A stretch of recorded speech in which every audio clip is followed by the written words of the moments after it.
Donald Trump has become the first former U.S. president to face criminal charges. The former leader and current 2024 Republican presidential hopeful pleaded not guilty to 34 felony counts of falsifying business records. The charges stem from a hush money payment to porn actress Stormy Daniels during Trump's 2016 presidential campaign. But even though Donald Trump may be the first U.S. leader to face criminal charges, well, on the international stage, he's far from being alone. Lots of countries, including democracies, have prosecuted former and current leaders. According to Axios, leaders who left office since 2000 have been jailed or prosecuted in at least 78 countries, including some in Europe.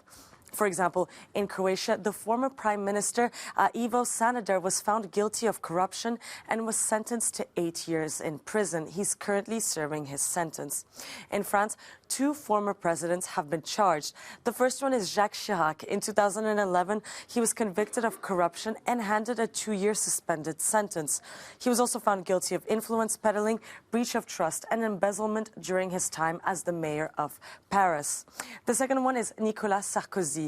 In 2021, he was involved in corruption and influence peddling. He was sentenced to 3 years in jail, 2 of them suspended, which he is currently appealing. And in Germany, it's Christian Wolff. The former president went on trial after he was accused of receiving favors in office, but he was found not guilty in 2014.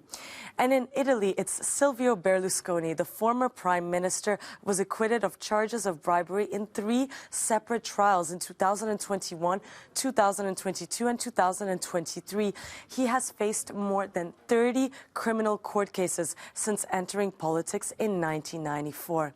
And then finally, in Portugal, José Sócrates, the former prime minister, was indicted on corruption charges, but then a judge dismissed these in 2021, but still upheld lesser charges of money laundering.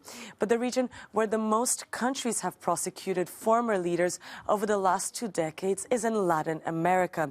In Peru, for example, every president but one who has served since 1985 has been prosecuted.